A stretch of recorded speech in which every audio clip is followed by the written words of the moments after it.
like to welcome you here today for this lecture by Karim Armstrong, which is a series of lectures which are being held to commemorate the Golden Jubilee of His Highness the Aga Khan. The Golden Jubilee marks the epochal milestone of 50 years of spiritual leadership of the present holder of the Ismaili Imamate, the Aga Khan. His Highness the Aga Khan set out three main aspirations for the Golden Jubilee. The first, that poverty be replaced by an environment where people can live in more hope.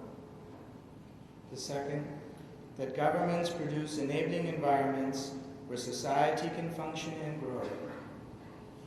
And the third, that he would like to see solid institutional building as societies need institutional capacity. The various Golden Jubilee projects that will be launched during this Golden Jubilee year will be directed to trying to achieve some of these aspirations. On our part, the Ismaili Council for Pakistan would like to have the general public obtain a better understanding of the spirit behind the work of the Aga Khan Development Network and the clear ethical framework that guides us, one of which is pluralism. To quote His Highness, "In the troubled time in which we live, it is important to remember and honor a vision of a pluralistic society. Tolerance, openness, and understanding towards other people's cultures, social structures, values, and faiths are now essential to the very survival of an interdependent world. Pluralism is no longer simply an asset or a prerequisite for progress and development. It is vital to our existence," end quote. As is evident of the situation around us, if there is more appreciation and understanding within the Ummah, as well as in Pakistan, perhaps most of our issues would disappear. Thus, our efforts, the Ismaili Council for Pakistan, will be to launch a series of programs that will encourage civil society and government to concentrate on issues such as pluralism. Ladies and gentlemen, good afternoon. It's a great pleasure to be in Lahore again, and thank you very much for your very kind welcome and your hospitality. As Amin didn't need to remind us, really, we are in a time of crisis, whether we belong to the East or the West. And this prime task of our religious or secular intellectual efforts, institutions, must surely be at this terrible time to build some form of global community. It seems to me that any ideology at all, whatever its provenance, that at this particularly sensitive time seeks to promote any kind of discord or contempt or hatred is failing the hour, is failing the test of the time. And naturally, Muslims who have come under such fire, really, unfairly, I don't mean just physical fire, but ideological fire, want to find a solution that really accords with their own traditions, not one that's being foisted upon them from, say, Washington or even, dare I say it, London. And that's what I want to think about this afternoon, to look at the great intellectual, spiritual heritage of Islam and see what we can draw from it, that we can use for today. Now, I've been asked today to talk about the intellectual traditions of Islam, and tomorrow in Karachi, I'm talking about the spiritual traditions in Islam. But when I was talking about my lecture, thinking about my lecture rather this morning, I realized that the two are really inseparable. In Islam, perhaps not in the West, but in Islam, the two are inseparable. That's what I shall be talking about this afternoon, among other things. And that's its great genius, that the intellect just doesn't go off, as it did at quite an early stage on the West, to take its independent course, but was deliberately entwined with spirituality, with spiritual exercises, with intuitive enlightenment, mystical enlightenment, as well as simply rational enlightenment. The two go hand in hand. So probably in Karachi tomorrow I may be giving a very similar talk.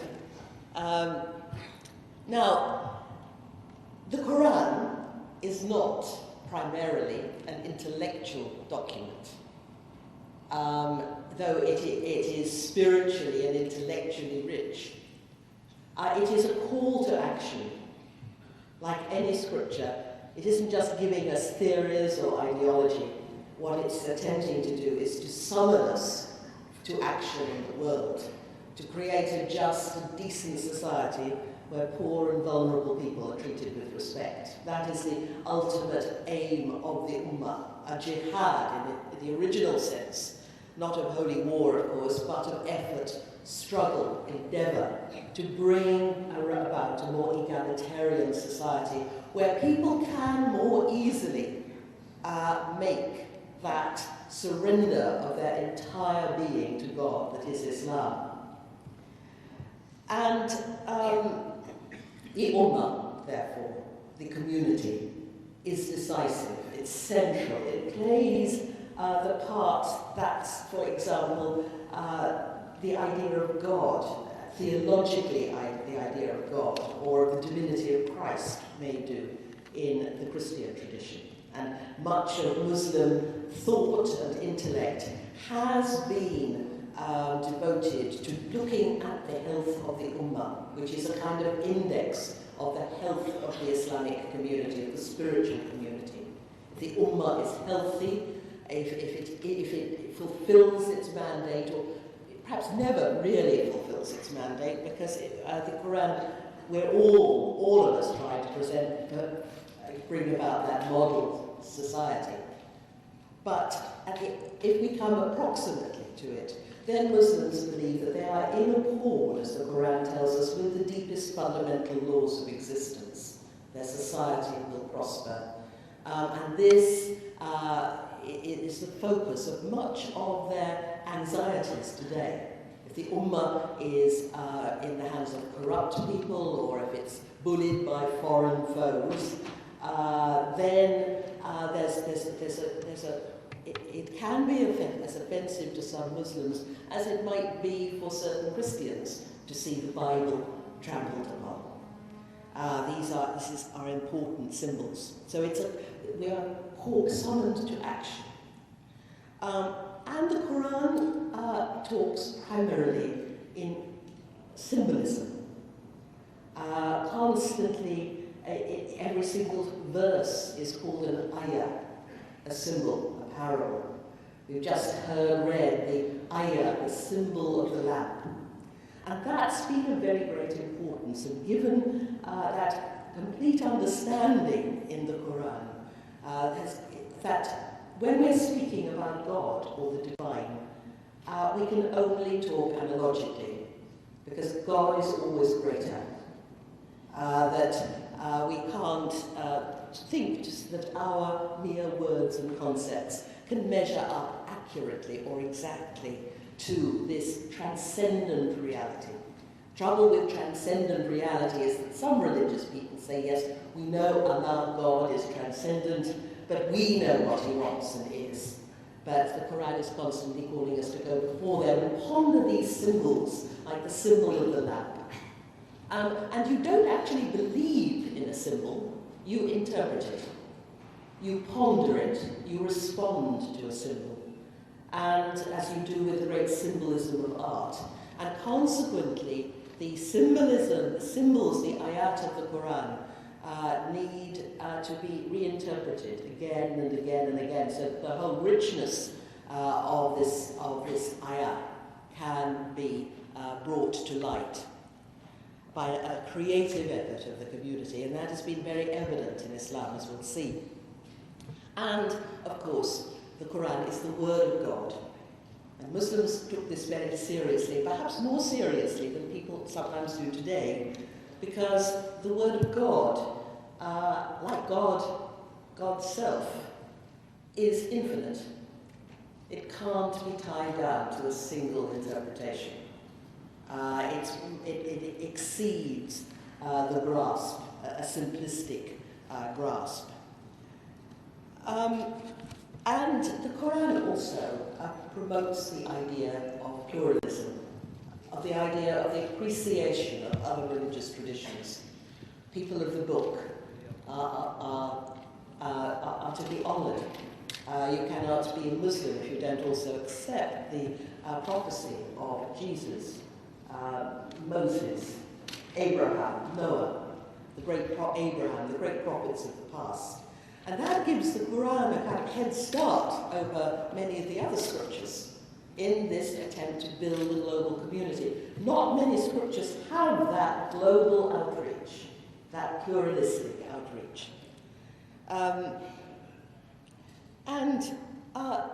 Finally, the Quran sometimes, however, criticizes extant spiritualities, certain aspects of the Christian or the Jewish tradition are sort of questioned somewhat. Certain aspects of the pagan religion of the Quraysh is highlighted, is questioned.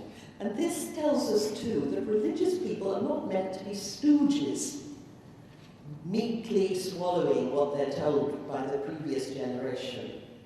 Nearly all the great prophets of the past, sages of the past, luminaries of the past, have been almost iconoclastic, criticizing, questioning the tradition they have inherited. Buddha, for example, would not be satisfied with any of the interpretations that were being currently on offer in India in his day, and was honest enough with himself to say, no, we need something else. Jesus in the New Testament, in the Gospels, is presented very much as a figure questioning the establishment, the Jewish establishment of his time. And the great reformers in all our traditions have always questioned what may have become tired, because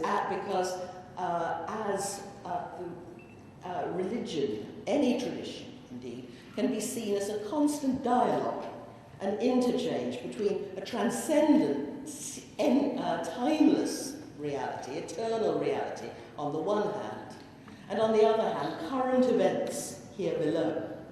And as our circumstances change here on earth, so our perception of the divine will change.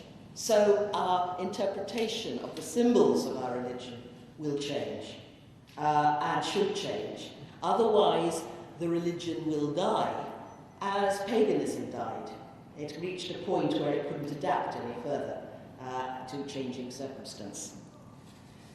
Now, Muslims have always known this, right from the very beginning. And after the death of the Prophet, Amin reminded us of the fitnas, the great civil wars, that were a terrible, scarring experience for the Muslim community. It was a trauma, a terrible thing that Ali, the beloved nephew and ward of the Prophet, his son-in-law, should be murdered.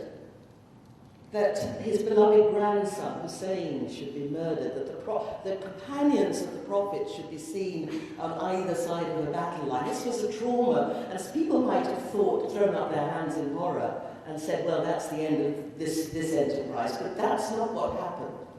Muslims, from the first, looked very seriously at their history. They looked seriously at the crisis of their time.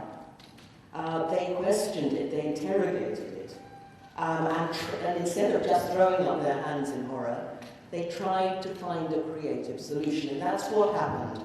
After the fitna, during the Umayyad Caliphate, you have various religious movements that actually bring to birth many of the spiritualities that have become absolutely central to Muslim practice.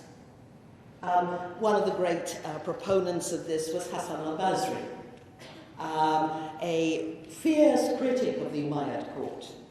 And he did two important things, I think. First, he adopted a challenging and subversive lifestyle. He didn't just sit comfortably in a peasant home and, as it were, wrote editorials, but he put his lifestyle where his mouth was and adopted an ascetic lifestyle, a tough lifestyle, a tough regimen, similar to the tough lifestyle of Medina in the time of the Prophet's own sparse and frugal lifestyle and ascetical lifestyle. And insisted, that's one thing, and so that he became a popular preacher, but his very way of life was a challenge to the increasing luxury of the Umayyad court, which seemed so far away from the simple life of the Prophet. And he urged the Muslims to return to the spirit of the Quran and to make Islam, the surrender of their ego, a reality in their lives. Now, caliphs, he said, must be held accountable for their actions. Human beings were responsible for their actions, just as every human being was, and people must criticize stringently and fairly. Now, what was the problem with the caliphate?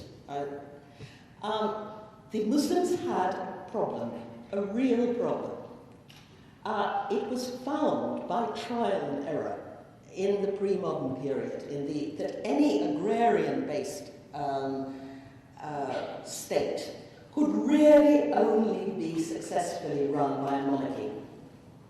That may seem sort of difficult for us to accept in our more democratic era, but republicanism didn't work in those days. What had been found by grim experience to work was monarchy, something like the caliphate.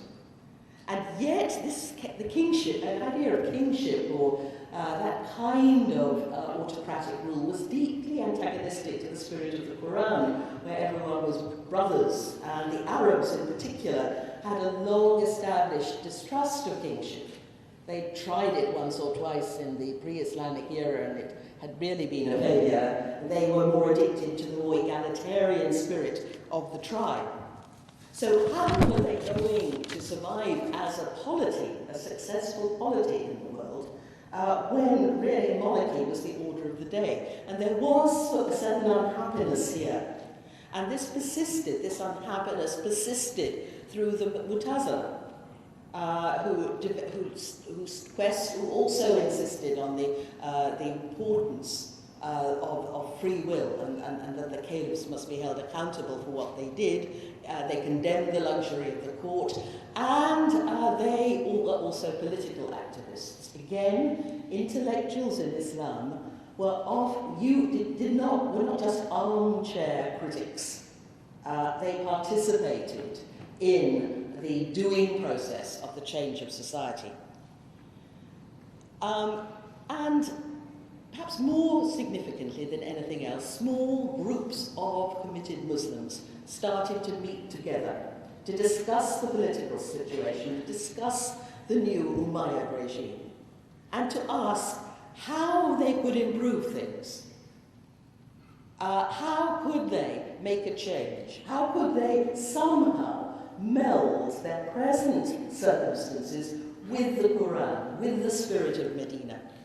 And out of this came fiqh, the Islamic jurisprudence, which, of course, has played a central role in the spirituality and experience of Islam.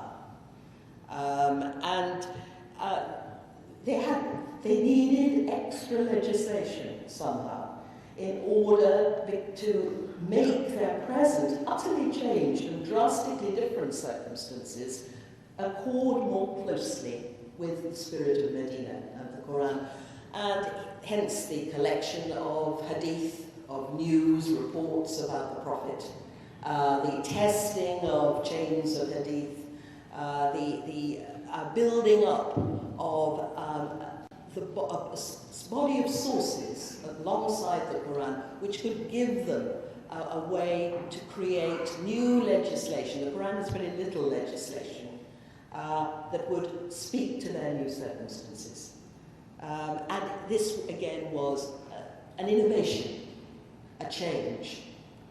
Historiography, too, began at this time, very much linked with the Hadith movement. People wanted to know what happened when the Prophet died. Had the Prophet really, as some thought, handed the succession to Ali? Should there have been this dispute? Should Abu Bakr have succeeded? Should Ali have been the first caliph? How had Muhammad organized the Ummah in Medina? And so thus you have the beginnings of historiography, the great Sirah of Ibn Shaf, and then later the other, beginning again with a sense of disquiet as to where people were now, and to look at the past, to make the past speak to the present. Now, there was still another further change under the Abbasids. Sharia law, for example, developed from this peak. And it became, first of all, primarily a countercultural protest to the aristocratic ethos of the court, and a real way of being Islam. The Muslims were discovering that they were living the aristocratic ethos of the court, where caliphs were not living according to the Quran. They had innumerable wives, not just the 4 that they were allowed. That they lived their lives by the adab, the secularist, aristocratic ideology that was very different from the Quranic spirit. And Sharia was a countercultural protest by the ulama, by the people, to say this is true Islam, not what is happening in Baghdad. And other movements developed, esoteric movements developed, again that tell us something very important about the spirituality of Islam at this time, combining spirituality with intellect. Falsafa, Shiism, Sufism. Now we talk about these movements as esoteric. They were not for the rank and file, not because people were creating some kind of boys' club and were enjoying the secrecy of special secret knowledge, but because people were aware that they were an elite, they were intellectuals, and the kind of spirituality and thought that they were entertaining were not immediately accessible by people who were not mystically inclined, by people who were not particularly educated. They could easily be misunderstood. But what they were was open. They were open to other experience. Falsafa, for example, came out of the discovery of Greek rationalism, Greek science. And Aristotle and Plato were pagans. Aristotle may have spoken about a single prime mover or a god, but he was, in his life, he was a pagan who, like Plato, who offered sacrifice to many gods.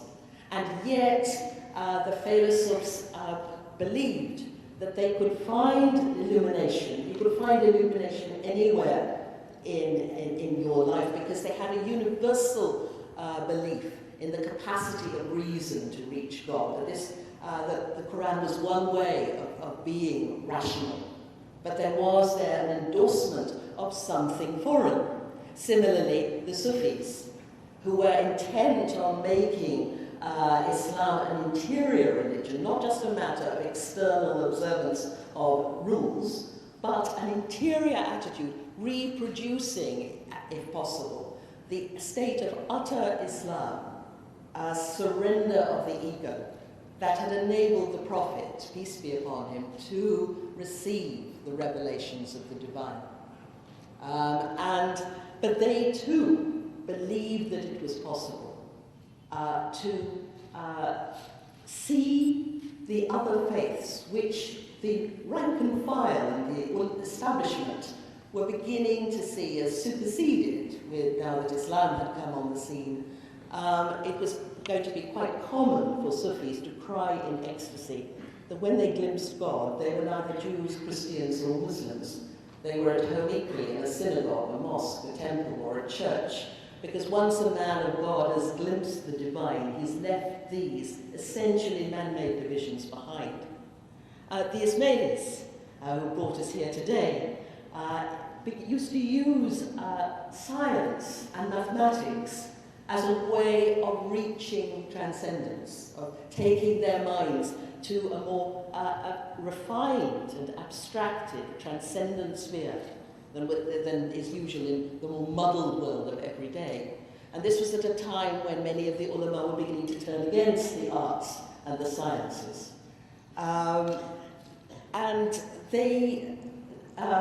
So they were also developed a way of reading scripture that looked, by a process called ta'wil, for the secret, hidden meaning of the text. Because the Word of God was infinite, by a series of meditation, you could discover untold riches in almost every single word of the Quran. People were beginning to were treating the Quran not just as an ordinary text, but as the Word of God, and therefore infinite, capable of multiple interpretation, not just content with the letter, the obvious meaning, but going deeper and deeper. And the Shiites gave an absolutely remarkable demonstration of the profound difficulty of expressing a divine imperative in the flawed and tragic conditions of daily life. I mean, we often talk about let's have a religious state of affairs, but politics, I hope there aren't any politicians here, but politics is rather a dirty business.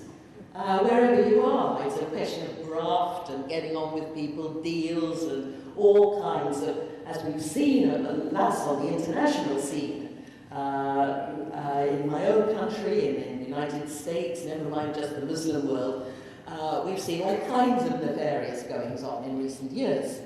And yet many of these politicians, including, unusually for us in Britain, Mr. Blair, claim to be religious people. Very difficult to express. Politicians generally are not known for their lack of ego, for their desire to surrender all to Islam. Now, the Shiites, looking at the tragedy of the martyrdom of Hussein and Ali, began to, and seeing that how futile rebellion was, that if you rebelled against the Abbasids with overwhelming force, they could get back at you, and that was the end of it, withdrew from politics, creating the first preliminary sense of secularism, a sense of separation of politics.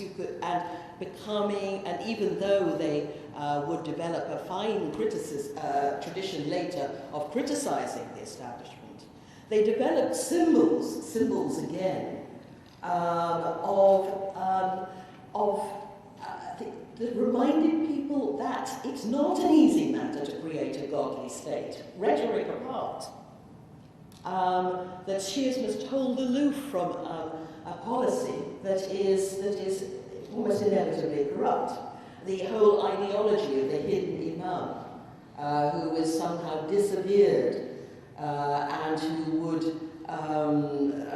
reappear at the end of time, like all his predecessors, who had been either imprisoned or poisoned by the Abbasids as pretenders to the throne, showed that the divine, because the imams were believed to have inherited the divine charisma of the Prophet Muhammad, his special form of ilm and knowledge, that the divine is a presence in the world but elusive, and that somehow this marvelous vision cannot easily be translated into an earthly polity. It's just there, but and the hidden imam could come at any time, but it remains elusive, just out of reach.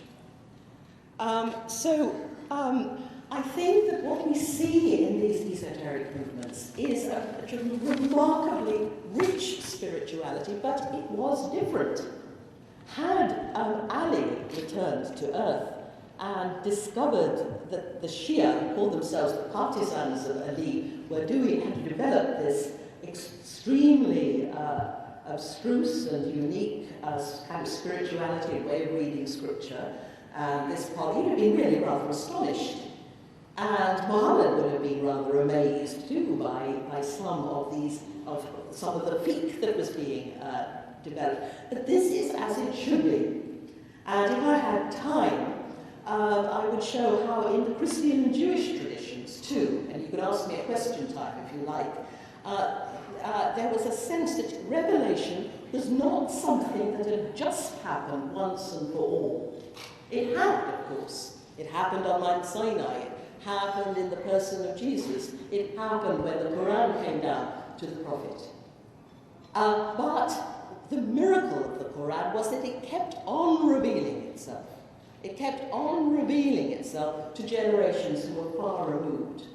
And that it was the responsibility of the intellectuals, of the sages, of the religiously committed to make the Quran speak again and prove its relevance in completely different circumstances. So religions change.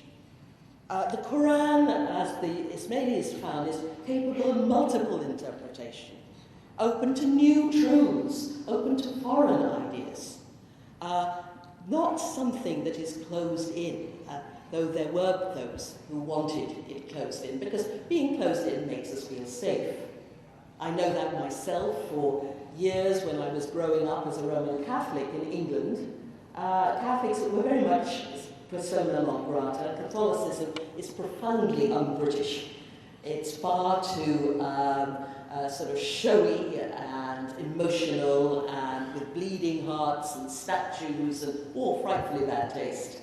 And it's filled with Roman popes, and most of us come from Ireland originally. We're not really British, and we never really feel quite British either. And we rather prided ourselves on that we didn't fit in. And we sort of, in these long distant days of the 1950s, we socialized only with one another. We attended only Catholic schools. Non-Catholics were pointed out to us by the nuns in soft sotto voices of pity. We really felt we were a special people apart. And the fact that the other people, not even Protestants, were really religious people or on the road to salvation at all, that gave us a kind of buzz, really, I suppose, a glow of righteousness, which is really, I don't think, religious. It really is sort of helping you to hang on to yourself instead of giving yourself away in the surrender that is essential to any true religion. Now, good times were coming because the caliphate started to decline. This was not due to any inherent flaws of the Abbasid monarchy, but because any pre-modern, or indeed modern for that matter, empire only had a limited lifespan. It was based on an agricultural source of produce, and it easily, when it outran its resources, it would begin to go into decline. And gradually, as you know, you don't need me to tell you about your history, various sultanates and emirs took basically, the caliphate became a kind of distant figure. But the local rulers on the ground, the local emirs and sultans, basically were the rulers. And actually, this was a much more Islamic system. It was much more congenial to have all these people kind of on a par than one chief, big monarch. And religion flourished. It's almost as though everybody breathed a sigh of relief. An observer might have said, see, Islam is declining. as they watched the caliphate go down, slowly, slowly, slowly, but not at all. Islam as a religion had never been healthier. And from this moment, it stopped being motivated all the time by political concern. People began then to feel free to respond, to go deeper. They didn't have the same political anxieties. And the whole idea of the old elite spiritualities of the past became democratic. And again, you have massive change. You have, and once, it wouldn't be long, eventually, politics in our own day would begin to rule religion again. There would be a similar, and all the people, everybody can become a Sufi. Everybody can develop an interiority now. Muslims are beginning to appropriate their religiosity at a profound level. Ibn Sina says you must have falsafa and you must have Sufism. You must have intellect and intuition. Ibn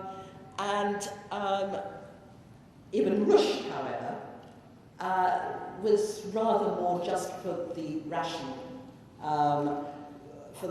spirituality alone. And interestingly enough, here you begin to see the parting of the ways between the West and Islam. Ibn Rushd had a series of dogmas to which every Muslim should adhere. This was something quite new. It's something that Christians would do in the West, but not something that Muslims would do. And Ibn Rushd, though a very revered figure, was of rather secondary importance, but in the West he became crucial. And here you see a difference between us in the West and you. We were beginning to go off into the rational world where reason alone would eventually prevail. You were beginning to say no. Reason can get us somewhere, and it's indispensable for disciplines like medicine or mathematics or natural science. But it won't work unaided with religion. You need something else. And here the pivotal spirit person, of course, is, Al-Ghazali, who has this breakdown as quite a young man because he believes he's losing his faith, he's lost certainty. Nothing convinces him. None of the proofs of the philosophes seem to work or hold any water for him at all. And he goes off to Jerusalem and becomes a Sufi. And this was a remarkable thing. The Sufis were regarded by the ulama and the establishment as a rather fringe, disreputable group.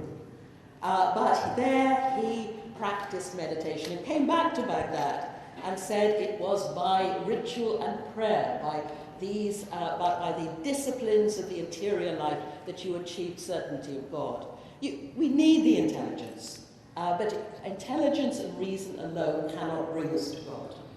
And if you look at what happened in the West, when modernity, I'm writing a book about it at the moment, you eventually have rationalists and scientists in the 17th century believing that they can prove the existence of God by reason alone and make God a scientific fact, and they make God incredible. Because God must be approached in the spirit of Islam and prayer and devotion. And so Al-Ghazali made Sufism respectable. He brought it right into the mainstream. And he devised a regimen whereby any Muslim, by practicing diligently the rituals of the Sharia, by eating and praying and making love in the required manner, could put himself in mind of the divine and develop a more interior attitude, developing taqwa, God consciousness. And here you have the beginnings of the democratization again of religion, of Islam. So, Ibn Arabi too. Interestingly, both Ibn Sina and Ibn Arabi began life in Spain. Ibn Arabi went into the depths of the Muslim world, and he was the one you went with rather than Ibn Rushd in the end. And he again believed that everyone could be a Sufi. And he too was open to all faiths. And I'd like to just quote to you some words of his that I found very early in my studies, and that after my very narrow Catholic background I seized upon with enormous enthusiasm. They've become a kind of watchword for me. Do not attach yourself to any faith exclusively, so that you disbelieve all the rest. If you do that, you will miss much good. Nay, you will fail to see the real truth of the matter. God, the omniscient and omnipresent, cannot be confined to any one creed. For he says in the Quran, wheresoever ye turn, there is the face of Allah. Everyone praises what he believes. His God can be his own creature, and in praising it, he can praise himself, which he would not do if he was just, and consequently, he blames the beliefs of others. But his dislike is based on ignorance. And an extraordinary statement there of openness. For Ibn Arabi, even a pagan bowing down towards an idol could be speaking out to the God, to the transcendent for which the idol is a mere ayah, the symbol. He also had a wonderful vision of incarnation. He believed that one reached God through the imagination which would become anathema to the sages of the 18th century European Enlightenment, which they believed called all kinds of irrational fantasies. But if you think of Jean-Paul Sartre's definition of the imagination is the ability to think of something that is not present. You can see that it is a religious faculty because it is a constant effort to conceptualize and to conceive the inconceivable, ever-elusive God. And Ibn Arabi said that every single one of us, whatever faith we belong to, was an incarnation, an epiphany, a revelation of one of God's hidden names. It was a unique and unrepeatable revelation to the world. And we would only know the name of God that had been spoken in the depths of our being. So my God will be different from yours and yours. And it would be shaped by this faith tradition into which we were born. And our job in life was to look through the often unpromising exterior to the divine name hidden in the depths of each person, whatever his or her faith. Now come, as Amin reminded us earlier, the Mongols, and Islam suffers massive, massive defeat, tragedy, and dismay. And from this point, you have a kind of seesaw effect in the intellectual traditions of Islam. Some people then retreat into themselves and become more exclusive and more orthodox. Others open out. Rumi, for example, a refugee from the Mongols. And his spirituality is filled with a sense of cosmic homelessness and separation. And he felt that the greatest tragedy in life was not to experience our separation and homelessness and our sense of distance from the divine. And that if we can get rid of the veils of egotism, we can gradually find that at the depths of our being, we'll find there's only God. And he too was open to all kinds of other religious experience, like any Sufi. And he also saw, this is kind of poignant in our own day, that anybody, however mean his intelligence, could be engaged in a battle, a jihad, within his soul. That he could fight the fires of egotism and experience the divine in his being. And if you think nowadays of the kind of jihad that is resulting not just in the destruction of ego, but in the destruction of others, you can see a sort of sad perversion here of an idea. Rumi was inspired in a strange way by the Mongols. who had fascinated the Muslims by their, not just by their ruthlessness, but by their success and by their massive outreach and the huge horizons. But Rumi says, look, we can open up huge horizons that are not territorial, but spiritual, huge horizons of the spirit.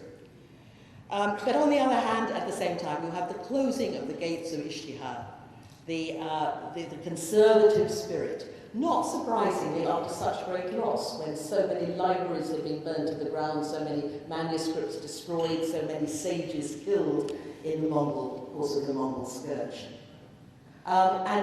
But the conservative spirit is not confined to Islam. It is typical of most pre-modern societies. No society before our own could afford innovation on the scale with which we enjoy it today. When a new mobile phone comes in, especially Pakistanis who seem surgically attached to their phones, everybody throws away their old one and gets the new one. On the plane last night, Amin was in deep conversation with the mobile seller who was interested in his mobile, where they were going from there. No society before our age could afford that kind of profligacy, because, and it was important to conserve what you had, and hence everything was more conservative, also in the West.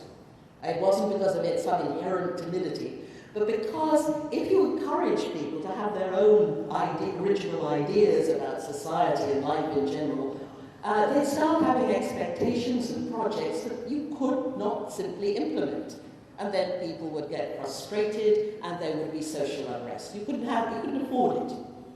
It's only in our own day in the West we started this, where progress and originality became essential. And we felt able to jettison the past. Not altogether an ideal solution either.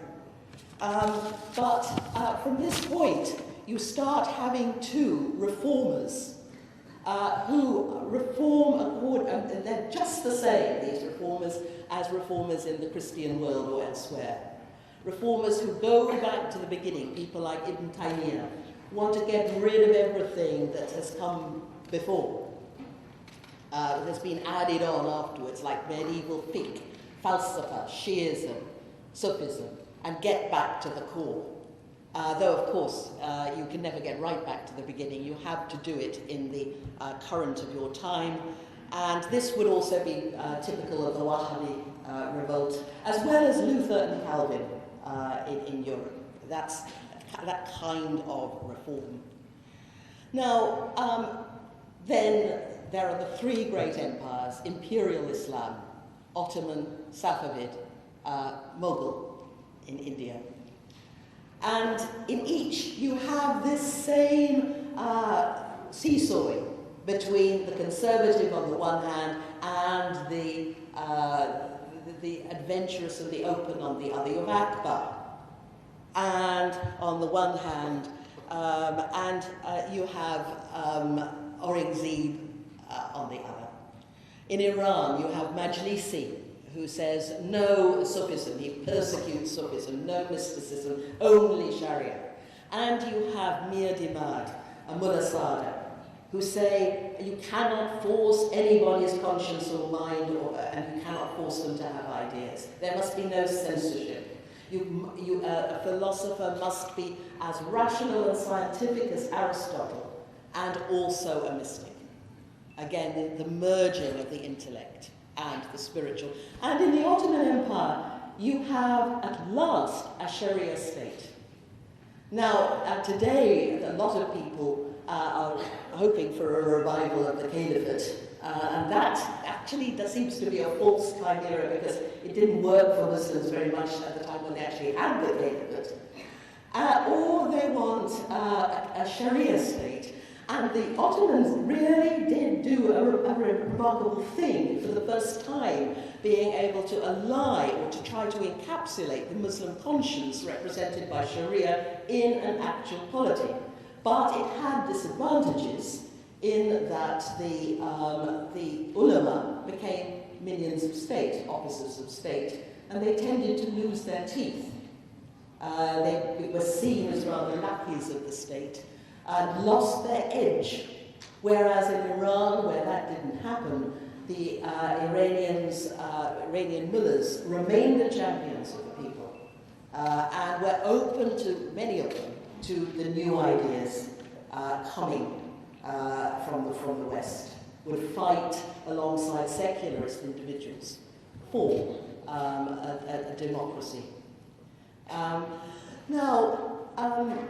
Then comes modernity. You have British rule in India, and perhaps the Muslims of the subcontinent are the first to experience the new predicament of Muslims, domination by foreign rule.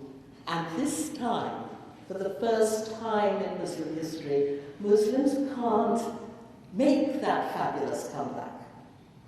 They are against the West for some way.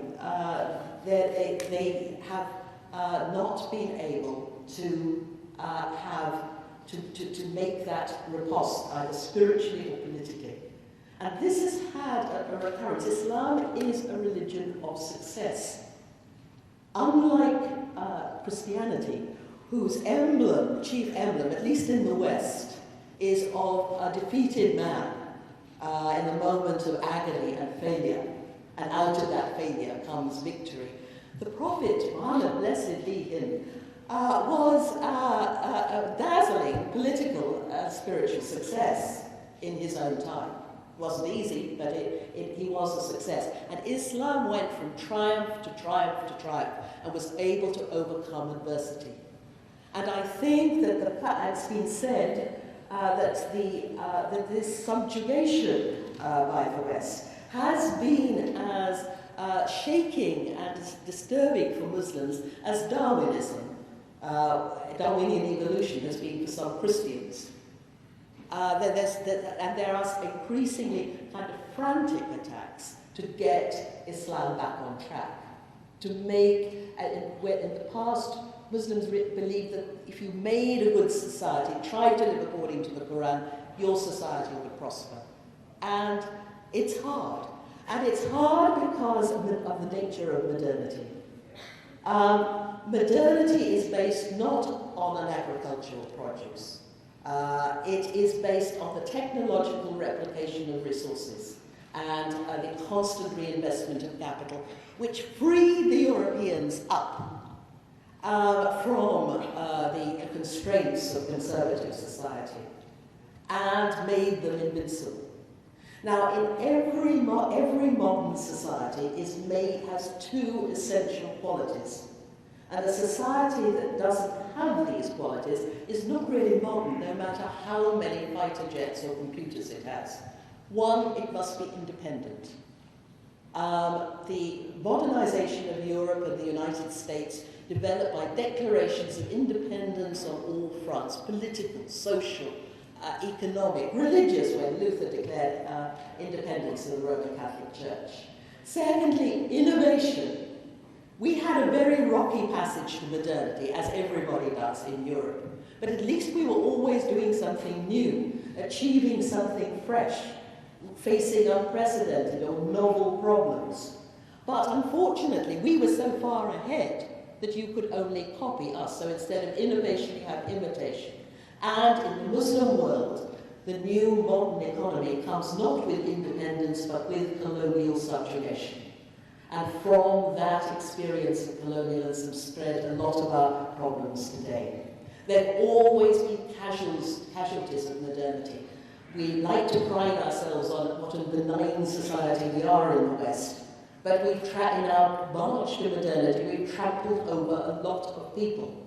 The colonized people, among one, the Jews, the African slaves, the Native Americans, and the list goes on and on, the Palestinians, one after the other. There have been casualties of modernity, and this starts festering. Plus, when you try and modernize, you have to do it so quickly that secularization, for example, is experienced as a deadly assault. We had the advantage of 300 years of gradual secularization, whereby the ideas that were new could trickle down gradually to all the lower echelons of society. But when Ataturk, for example, secularized Turkey, he closed down the madrasas, forced the Sufi orders underground. And as a result, secularism did not seem benign and liberating, but a lethal assault on religion. And of course, religious people are reeling from this, and we in the way that we've seen, but it wasn't all bad news. At the turn of the 20th century, every single leading Muslim intellectual, with one exception that I can think of, namely Al-Afghani, was in love with the West, and they wanted their countries to look just like Britain and France. America wasn't yet on the map, on the radar screen at that point. There's a famous story told about Muhammad Abdu of Egypt, that Abdu hated the British occupation of his country. He hated it. But he was very much at home with European culture, a friend to Europeans, and once after a trip to Paris, he came back to Egypt and said, provocatively, "In France, I saw Islam but no Muslims. In Cairo, I see Muslims but no Islam." And what he was saying was that because of our modern economy, the Europeans had been able to introduce a greater equality into their society and it approached more closely to the ideal of the Quran than was possible in the pre-modernized or partly modernized countries of the Middle East. And he wanted to reform society, but slowly and gradually, not in the Ataturk way. Not simply bringing in a whole lot of foreign Western institutions, but trying to graft it onto the old Islamic ideals, because, he said, a country where the law is not understood, as it would not be understood by the vast majority of the people, becomes a country without law, basically. And important to note again that Abdu was Sufi, a practicing Sufi. Again, spirituality, reform, intellectual endeavors, thinking about the situation goes hand in hand with a deep journey into the inner self, so that this is not just some facile, glib solution reached for in a novel, sort of gimmicky way, but that it reverberates with the essence of Islam that is found in the depths of soul. One finds that with nearly all the reformers of that period. Well, of course, it's poignant to look back at this early enthusiasm. Because, of course, after that time of Abdu, things started to go downhill, largely because of the policies of the West. I'm ashamed to say that you think of what was going to occur, the First World War, then the 1920s splitting up of the Middle East, Palestine, Israel, the Suez Crisis, and so on, Shahs of Iran, the support of people of iniquitous rulers who would give us cheap oil, and so on and so on.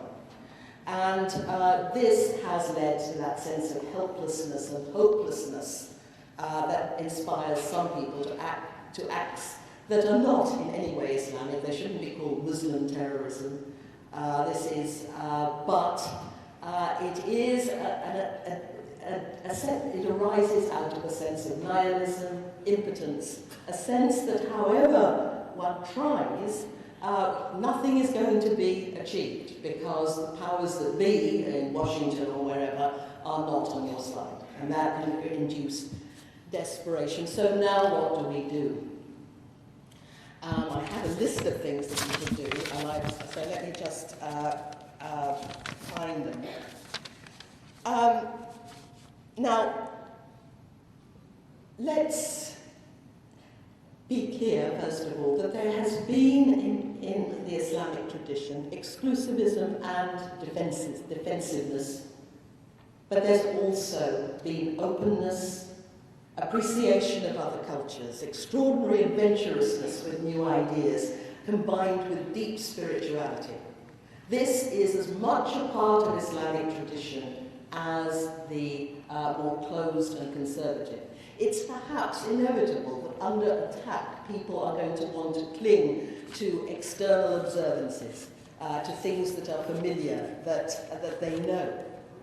And yet, how productive is it? Think of Al-Ghazali, for example, one of the first people to recognize how damaging the West was going to be, this new West was actually going to be. He advocates Muslims banding together, for example, and almost using Islam as a weapon against the invading alien.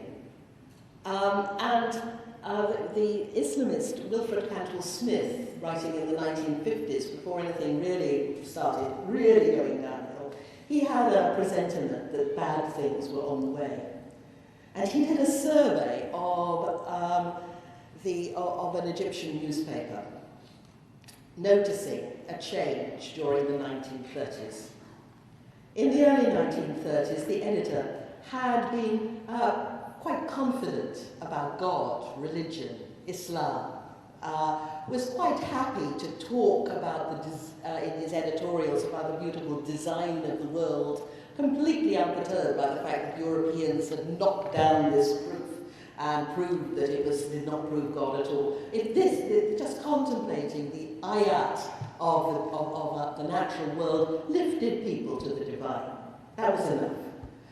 Later in the 1930s, you have another editor, and he's troubled. He's talking, he hardly mentions God. What he's talking about is Islam. And this is not Islam, which is a transcendent idea in the mind of God. It's not Islam that is a surrender of the entire being to the divine. This is not Islam that is never fully realized, but an aspiration for which we're always reaching. This is Islam as a historical, cultural, political identity. And he's desperate to prove to his audience that Islam is all right. There's a loss here, a defensiveness, that is understandable, especially in a time like our own, when things look as though they could never be bleaker. When one looks at what's coming out of Iraq and rumblings about Iran and the ongoing tragedy of Palestine and the West seemingly oblivious, insensitive to what's going on. And yet we need to go back and look back at the previous this is a new fitna, this is a new trial. And somehow we need to turn that around, as they did after the first and second fitna, long ago, and make a creative, intellectual and spiritual effort. We shouldn't be afraid, any of us, of new knowledge or foreign knowledge. They never were in the past.